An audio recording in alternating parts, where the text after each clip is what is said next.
Ayana Diallo was standing in the restroom of the most exclusive Korean restaurant in the city, listening through a marble wall as her best friend of 7 years explained to the table why she couldn't be in the photo. The flash had already gone off. She'd heard it. That soft mechanical click she had learned to recognize the way other people recognize their own name. And then Tanya's voice, light as perfume, floated through the gap where the wall met the door. She'd ruined the aesthetic anyway. Ayana's hands were still wet from the sink. She stood there and let the water run down her wrists, and she counted her own heartbeat because it was the only thing in that building that belonged to her. 91 beats a minute, then 104. Her body knew, before her mind agreed to know. 7 years. 7 birthdays, 4 vacations, 2 weddings, 1 funeral, hundreds of dinners, and she had just done the math in a restaurant bathroom that cost more to tile than her car. She appeared in none of the photos. Not one. A cropped out, asked to hold the camera, told they'd take another one with her in it. There was never another one. What Ayana didn't know, what none of them knew, was that 40 feet above her head, behind a wall of one-way glass, a man was watching the entire dinner on a bank of security monitors. And he had stopped watching the room the moment she left the table. Kang Ji-ho did not eat in his own restaurant. He owned Seoul Garden the way he owned most things in the city, quietly, completely, and from above. The maitre d' answered to a manager who answered to a shell company that answered, eventually and always to him. The men who ran the docks knew his name. The men who ran the police knew better than to say it. And on this particular night, the most feared man on the eastern seaboard was leaning toward a monitor with his chin on his knuckles, watching a woman in an emerald dress stand alone in a hallway, deciding whether to go back to a table that had just erased her. He had noticed her 3 weeks ago, not because she was beautiful, though she was, in the way that made the room feel warmer on the side she sat on. He noticed her because of the busboy. A kid had dropped a tray near her table, glass everywhere, and while her friends filmed it laughing, this woman had knelt down in her good dress on his marble floor and helped the boy pick up the pieces. Then she'd slipped him a folded bill from her own purse. Her friends never saw it. Ji-ho saw everything. He'd pulled the reservation records that same night. The booking deposit for tonight's party, $800, paid from her account. The birthday girl hadn't spent a cent. Down in the hallway, Ayana dried her hands, fixed her face in the mirror the way she had fixed it 100 times before, and walked back out to the table smiling. That was the part that did something to Ji-ho's chest that he did not have a name for and did not like.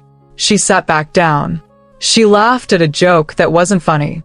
She sang when the cake came out. And if you're already pulled into Ayana's story the way I was when I first heard it, do one thing for me right now. Hit subscribe. Not for the number. It's how Afro-Korean Love Tales Hub knows these stories are landing with you, and it's the only reason we can keep bringing them. Because what happens next, you're going to want to be here for it. Because at that exact moment, upstairs, Kang Ji-ho did something he had not done in 11 years of running his empire. He picked up the phone himself. He called down to the maitre d' directly, and the man nearly dropped the receiver when he heard the voice on the other end. The table's dessert course arrived 4 minutes later. Except it wasn't the dessert Tanya had ordered. It was the tasting course that did not appear on any menu, the one reserved for heads of state and men whose names ended conversations, 7 courses of it, delivered by the head chef personally. And it was set down in front of one person only. Ayana stared at the parade of gold-rimmed plates arranged around her and only her, and her first thought, God help her, was that there had been a mistake and she would be the one apologizing for it. Tanya's smile tightened at the corners like a screw. Binta laughed, half a second too late, the way she always did, waiting to see which way the wind blew. And Amina, quiet Amina who saw everything and said nothing, looked from the plates to Ayana's face, and then, slowly, up toward the ceiling. As if she felt it, as if she knew someone was watching. The chef leaned down beside Ayana and said 6 words that changed the temperature of the entire table. Compliments of the owner. Only you, 2 words, and the whole table went quiet in that specific way rooms go quiet when money enters them. Ayana's pulse climbed to 117 and parked there. She looked at the plates. She looked at her friends. She looked for the exit because women like her had learned that when something good arrives with no explanation, the explanation is usually on its way, and it usually has teeth. Tanya recovered first. Tanya always recovered first. She reached across the table with her fork already moving toward the gold-leafed chocolate sphere in front of Ayana, laughing that hostess laugh of hers, saying they'd all share. Obviously, it was her birthday after all. The chef's hand appeared over the plate. Gentle. Absolute. He did not touch her fork. He did not need to.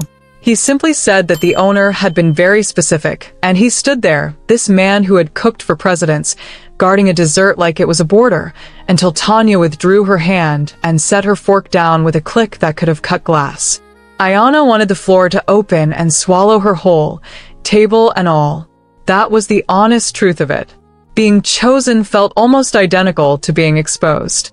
Every eye in that dining room had turned toward her, strangers at other tables whispering behind wine glasses, and she had spent 7 years learning how to disappear in plain sight. She did not know how to be looked at. Her hands shook so badly, she pressed them flat against her thighs under the table. But she ate. Course by course, while her friends picked at their shared birthday cake in a silence you could have hung laundry on, Ayana ate a meal that was not on any menu, and somewhere around the 4th course something in her chest unlocked half an inch. Not happiness. Not yet. Something older than happiness. The feeling of being seen by someone, anyone, even a stranger, even a ghost behind the ceiling, after 7 years of being furniture. Upstairs, Jiho watched her taste the yuja sorbet and close her eyes, and he caught himself leaning closer to the monitor, and he straightened up so fast his chair scraped the concrete. Min-suk, standing by the door the way he had stood by doors for 20 years, watched his boss watch the screen, and the scar along his jaw pulled tight the way it did when he smelled weather coming. Min-suk had buried problems for this man, since before either of them had gray in their hair. He had seen Jiho stare down men with knives, men with badges, men with Senate seats. He had never once seen him look at anything the way he was looking at that monitor. And in their world, Min-suk knew there was a word for something the boss could not stop looking at. The word was leverage. He said nothing that night. That was his first mistake, and he would count it later, the way men count the exits they walked past.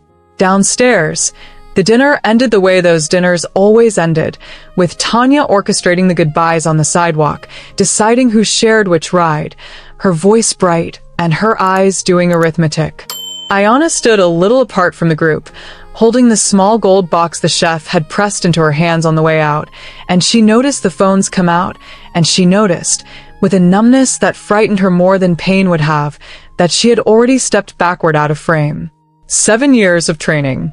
Her feet did it on their own. But this time, Amina noticed too. Quiet Amina, half in the streetlight, watched Ayana remove herself from the photograph like a stain lifting out of fabric, and something crossed her face that had been crossing it for years and had never once made it to her mouth. Tanya posted the photo before the cars even arrived. Golden birthday energy, the caption said. My whole heart in one frame. 4 women had come to dinner. 3 were in the picture. Ayana rode home alone, the gold box on her lap, the city sliding past the window like something she was watching on a screen. Her apartment was small and warm and hers, a 3rd-floor walk-up with plants she talked to and a couch she had reupholstered herself, and she sat down on it without turning on the lights, and she finally let her face do what it had been asking to do since the bathroom. She did not cry prettily. Nobody does, no matter what the movies say. She cried the way you cry when the thing you're grieving is 7 years of your own hope, ugly and hiccuping, with mascara making its way down to her chin. And then, because she was Ayana Diallo and her mother had raised a woman who finished her breakdowns and then swept the floor, she wiped her face with the heel of her hand, exhaled, and opened the gold box, expecting chocolate. There was no chocolate. There was a card. Heavy paper, black, with an embossed gold character she could not read, and beneath it a single line in handwriting so precise it looked typeset. You paid for the table. It is yours whenever you want it. No name. No number. Just that and the sudden, spine-deep certainty that whoever had watched her tonight had been watching longer than tonight. Her heart rate, if anyone had asked, was 126. She checked the locks twice and slept with the lamp on, and she dreamed, not of faceless watchers, but of the strange, specific comfort of a table that could not be taken away from her. She told herself she would never go back. She went back 11 days later. In her defense, it was not pride that broke her. It was Tanya's group chat, planning the next dinner at Soul Garden, of course, now that they could apparently get in, and the message that ended the thread like a door closing. Keeping it small this time, hope you understand, babe. Ayana read that message on her lunch break, standing in the office kitchen, and something happened in her body that had never happened before. The hurt arrived, punctual as always. But behind it, wearing the hurt like a coat, came something with a slower pulse and a longer memory. She put her phone away. She finished her coffee.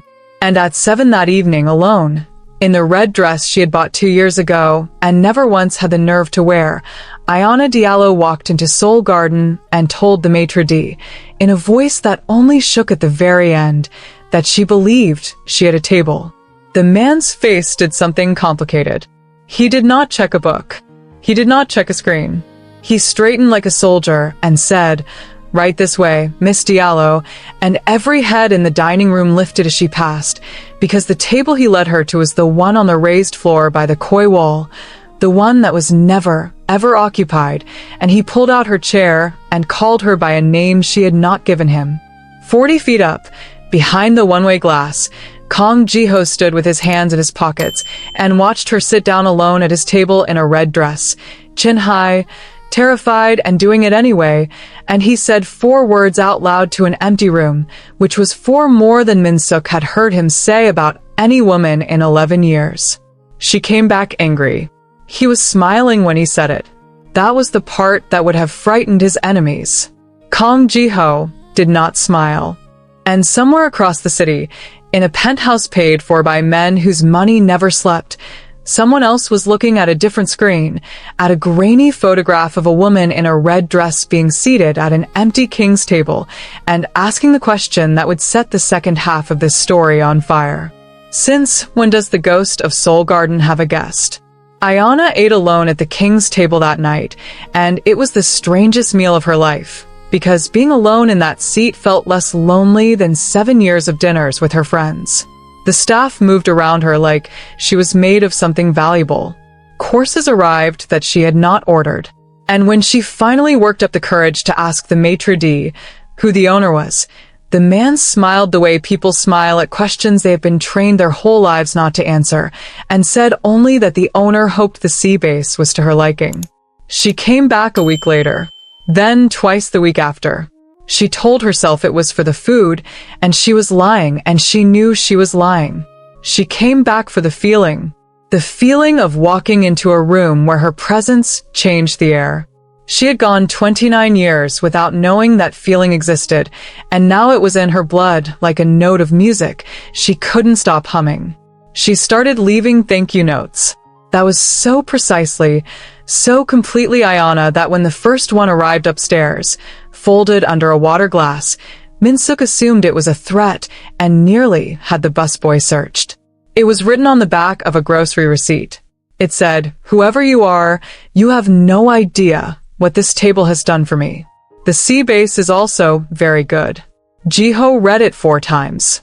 Then he put it in the inside pocket of his jacket, which Min-suk noted and did not comment on, and added to a private ledger of worry that was getting longer by the week. Because here is what Min-suk understood that his boss, for the first time in their 20 years, seemed unwilling to see. Kong Jiho had survived 11 years at the top of a world that 8 kings, and he had done it by having no doors into him.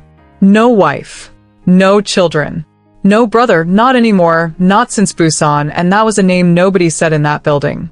The empire had no hostage to take. That was the whole architecture of his power. And now the most watched man in the city was keeping a grocery receipt over his heart. The second note asked if the owner had a favorite dish so she could stop guessing. The third note included a terrible drawing of a koi fish wearing a tie. And the fourth note, the one that did the damage, said simply, "I had a bad week. This is the only place where bad weeks don't follow me in. Thank you for that." Jiho read that one standing at the glass, watching her push rice around her plate 40 feet below, and Min-suk watched him take out a pen. The boss did not answer letters. The boss had people who answered letters. But that night a reply went down under the dessert plate, in handwriting so controlled it gave away exactly how much its owner controlled, and it said, "Bad weeks are not permitted at this table. Neither is bad rice. You have barely eaten. Eat." She laughed out loud, alone, at a table for 8. He watched her do it, and that, if anyone had asked Min-suk, was the exact moment the richest man in the city's underworld went broke. If you're still here, still watching, drop an emoji in the comments that matches your mood right now. And tell me where you're watching from and what time it is there. I read every single one, and trust me, you'll want to comment down there before you see what Jiho does next. Because the notes became a correspondence, and the correspondence became a ritual, and rituals in Jiho's world were how people got killed. Twice a week, sometimes 3, she came to the table and wrote to a man she had never seen, and he answered under her dessert plate in that typeset handwriting. She told him about her job, her plants, her mother back home who prayed for her over the phone in 2 languages. He told her almost nothing, and told it beautifully, in dry, precise lines that made her laugh in a full room by herself. She named him Ghost, because the staff wouldn't. He allowed it, which astonished everyone upstairs who had ever tried to name him anything. She asked, once, why he wouldn't come down. The reply took longer than usual that night. Jiho stood at the glass with a pen in his hand for 11 minutes, and Min-suk watched him write and discard 3 answers. This man who negotiated with murderers before breakfast, and the note that finally went down said, "Because the view is better from up here, and some men are better as handwriting." What she didn't know, what he could not put under a dessert plate, was that every day she spent at that table, she was becoming visible in a world where visibility is a wound. The staff knew her name now. The regulars knew her face. The table by the koi wall, empty for 11 years, had a guest, and the city's other kings had noticed, the way wolves notice a change in the trillion. In a penthouse across the river, a man named Victor Brand spread 4 photographs across a marble desk.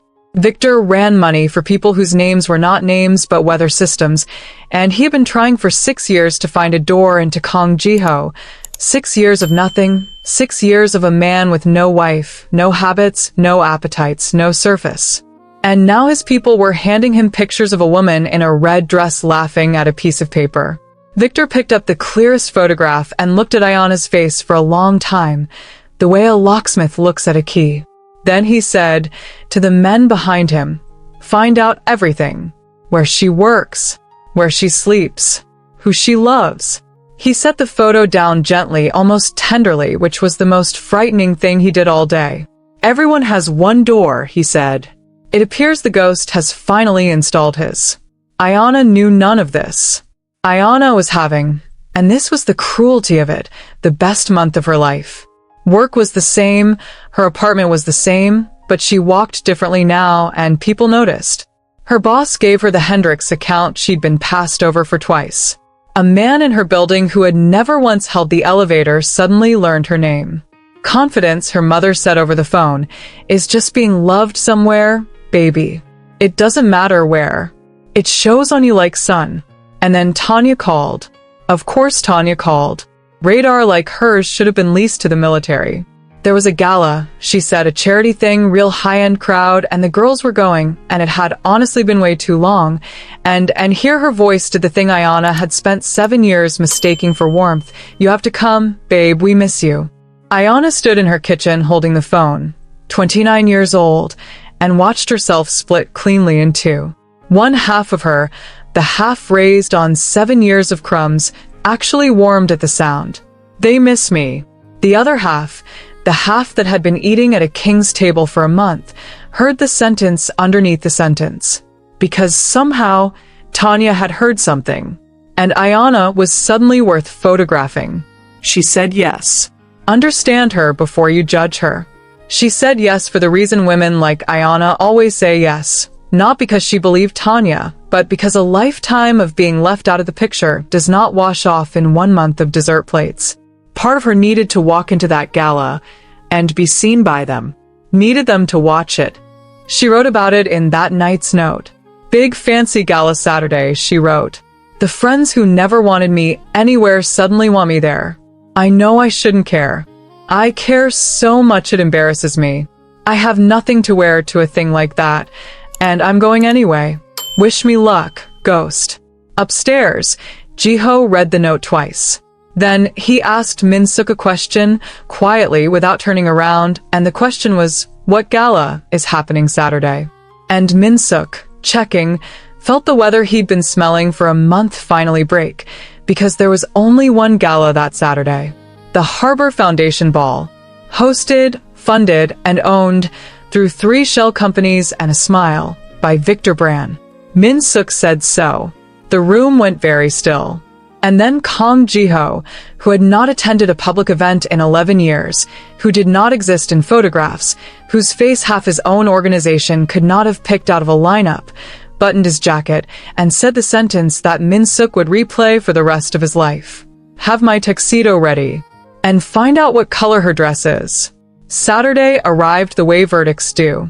Ayana had spent her savings cushion on a dress, and she stood in front of her mirror in it for a long time before she could look at herself. Deep gold, off the shoulder, fitted through the body and unapologetic about every inch of her. The kind of dress she had walked past for years while a voice that sounded suspiciously like Tanya explained why it wasn't for her. She had almost bought black. Safe, apologetic black. And then she'd thought of a note under a dessert plate. Bad weeks are not permitted at this table, and she had handed the gold one to the sales girl with her heart at a flat 130. Her mother called while she was pinning her hair into a crown of coils. Baby, you sound different, her mother said, suspicious, delighted.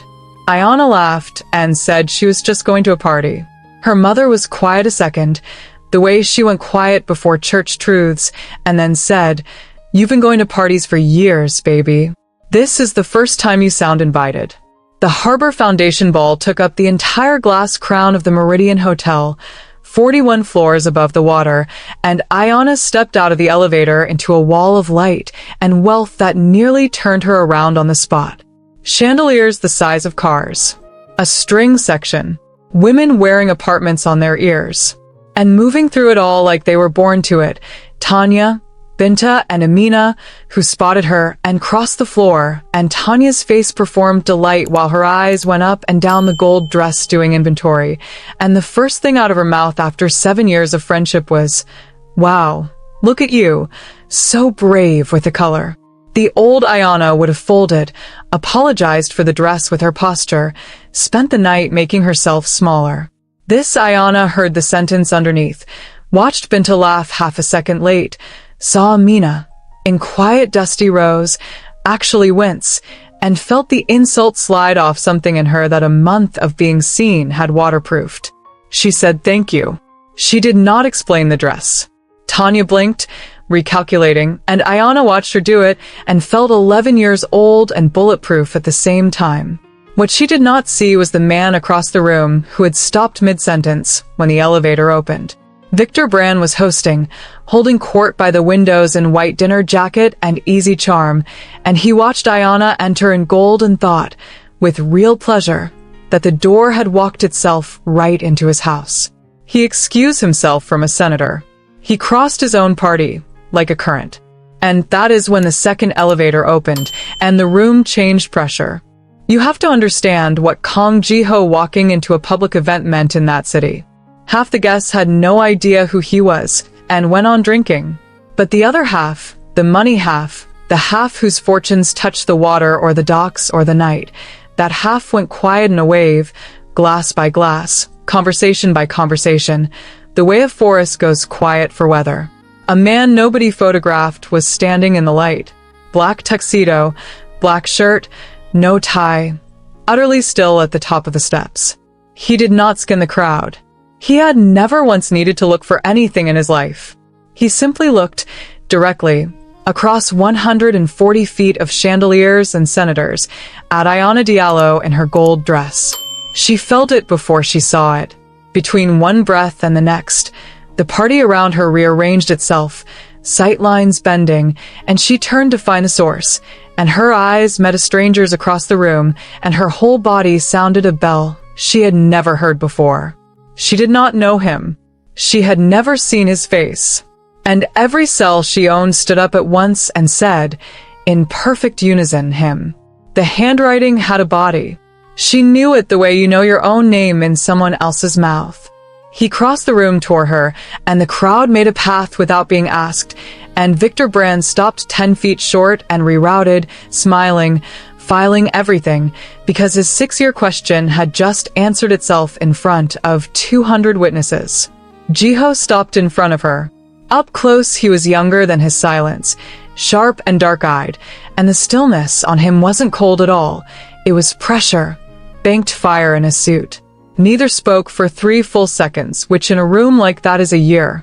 Then Ayana, being Ayana, terrified and doing it anyway, tilted her chin and said, "You're better," as handwriting was a lie, and Kong Jiho laughed, out loud, in public, for the first time in 11 years, and 40 feet away Min-suk touched his earpiece and told his men to change everything, because there was no protecting a ghost who had just become a photograph. Jiho held out his hand and asked if she danced, and she said, "God, no," and put her hand in his anyway. They danced. Badly, on her part, gloriously badly, laughing into his shoulder while the string section played, and the whole gilded room orbited them at a careful distance. He danced the way he did everything, precisely, and he looked at her the way she wrote her notes, like the room was a nuisance around the only real thing in it. She asked him his name. He told her. It meant nothing to her. He watched it mean nothing. This name that emptied rooms, and something in his chest that had been a fist since Busan opened one finger. Tanya filmed it. Of course Tanya filmed it. From across the ballroom, phone low against her clutch, Tanya recorded her invisible friend dancing with the man who had silenced the entire top floor of the Meridian Hotel, and she leaned to the man beside her, a banker breathing wine, and asked the question that would burn her whole world down. "Who is that?" And the banker told her. The video was in the group chat by midnight. It was on Tanya's public page by morning, hashtagged, boosted, captioned, "My girl out here winning, we love to see it." 7 years of cropping Ayana out of every frame, and the first photo Tanya ever posted of her, she posted as bait. By Sunday, the video had 400,000 views. By Monday, Ayana had 41 friend requests, a call from Binta gushing like they'd raised each other, 24 DMs from strangers, and a bouquet at her office with no card, which she assumed was from Jiho, and which was not. Because the video crossed the river too. Victor Brand watched it 9 times, muted. In the dark, studying the ghost's face the way archaeologists study a tomb, and then he made 2 phone calls. The first was to a man in Busan, and what he asked for was everything from the old days, and what he meant was the brother. The second call was shorter. It was to the florist. And on Tuesday evening, as Ayana walked the 3 blocks home from the train with her headphones in, warm with a week of being visible, she never noticed the gray sedan holding half a block back, matching her pace exactly, the way it had matched it, though she could not know this, every single day since the gala. Wednesday, Jiho came down. Not a note under a dessert plate. Him, at the koi table, sitting across from her with his sleeves rolled and his jacket over the chair like an ordinary man, and the entire staff of Seoul Garden trying so hard not to stare that 2 waiters collided by the kitchen door. Ayana laughed until she had to press her napkin to her mouth. He asked what was funny. She said, "Your restaurant just watched God take his coat off." They ate. They talked for 4 hours. He told her, in pieces, carefully, the shape of the truth if not its contents, that his business was the kind people cross streets to avoid, that his name was a heavy thing to stand near, that men had built careers on hating him. She listened with her chin on her hand, and then said the thing that finished him completely. She said, "Everybody keeps telling me what your name does. I only know what your handwriting did." And Kang Ji-ho, who had stared down knives and badges and Senate seats, looked at his own hands like a boy. He told her about the table then, why it sat empty 11 years. It had been his brother's table.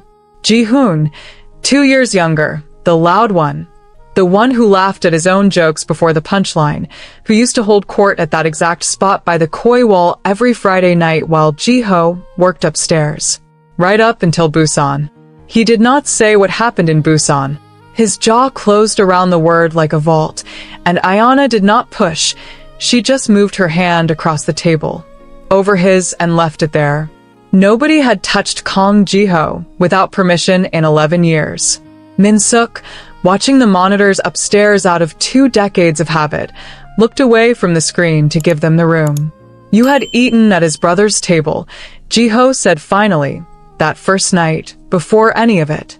"And you knelt on my floor to help a boy pick up glass while your friends laughed. I did not choose you, Ayana. I recognized you." Walking her out that night, past midnight, the street lacquered with rain, he stopped her under the awning and said there were things about his world she deserved to hear before this went one step further, real things, dangerous things, and that he would tell her all of it Friday, everything, and let her decide with her eyes open. She said everything. He said everything. And then Ayana Diallo reached up, took the most feared man in the city by the lapel, and kissed him like a signature, and the gray sedan across the street got all of it through a long lens, frame after frame after frame. Thursday, the friends made their move. It was Amina who came alone, which surprised her. Quiet Amina at her office lobby at lunch, no satin, no performance, twisting her hands. They stood by the window and Amina said it fast, like pulling a splinter. "Tanya knows who he is. She knew at the gala. The video, the tags, all of it, she's building a bridge to him through you. There's a plan for Saturday, some dinner she's engineering, and I couldn't, I've watched it for 7 years, and I helped by saying nothing, and I'm saying something now. Once. Even if you never forgive me the 7 years. Ayana looked at her. This woman who saw everything and had finally said one thing, and she felt the strangest arithmetic in her chest. One true friend arriving in the exact moment 3 false ones became visible. She said, "Why now?" And Amina, eyes wet, said, "Because I watched you step out of your own birthday photo like it was normal, like it was your job. And nobody but me even noticed you did it." Friday came. Everything day. Ji-ho spent it the way generals spend the morning before weather, moving pieces. Because Victor's man in Busan had come back with a folder, and the folder was on Victor's desk, and Min-suk's people had heard the tremor of it through the floor of the city, the way you hear a train before you see it. Whatever had happened to Ji-hoon 11 years ago, Victor Brand now owned a version of it. And a man who owns a version of your worst night doesn't want money. He wants a meeting. The call came at 6. Not to Ji-ho. To Min-suk, on the clean line, and the voice was pleasant and unhurried, and it said, "Tell your boss the Harbor Foundation admired his dancing. Tell him we should discuss Busan and the woman, in whichever order he prefers. And tell him," and here the voice smiled audibly, "that she really is lovely up close." The gray sedan flashed its lights once, outside Ayana's office, as she stepped onto the street. Min-suk had buried problems for 20 years, and he stood in the doorway of Ji-ho's office with the phone still warm and made his last argument. "End it," he said. "Tonight, before the dinner, before everything. You know what she is now. She is the door. You have no doors for 11 years, and we are alive because of it." He watched his boss stand at the window, and he said, quietly, brutally, the truest thing in this whole story. "They will not come for you, Ji-ho. They will never come for you. They will come for her because that is what she is for now. That is what loving you makes her." And Ji-ho was quiet a long time, and then he said, "Get the car." And Min-suk, God help him, Could not tell which decision that was.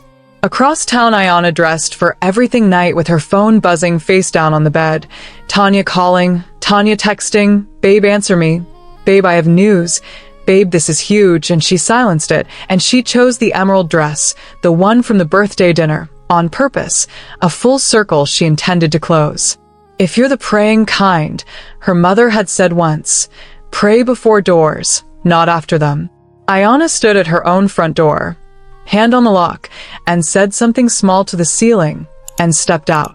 The town car waiting downstairs was black, and the driver held the door, and she was 2 streets away before she surfaced from her phone and noticed they were heading toward the river, not toward Soul Garden, and she said, politely, then not politely, that this was the wrong way, and the driver said nothing at all, and the doors, when she tried them, were already locked. Her heart rate, for the record, was 162. And at that exact moment, at the koi table, under the lights of the restaurant where all of it began, Kong Jiho sat waiting with 11 years of truth finally loose in his chest, watching the door. The staff had orders. The kitchen had prepared what could not be found on any menu. On the table, at her place, there was a black card with gold handwriting, and it was the longest note he had ever written her, and it began with the words, "Before you decide anything, you should know about my brother." The door opened at 8. It was not Ayana. It was Tanya, in burgundy, glowing with borrowed importance, walking toward the most dangerous table in the city with her phone already recording, and behind the one-way glass 40 feet up, Min-suk went cold to the bone because his men had just radioed twice with the same impossible sentence. "The car we sent for Miss Diallo is still parked outside her building. Nobody had picked her up. Somebody else had. If you need part 2 the way I think you do, say it in the comments right now."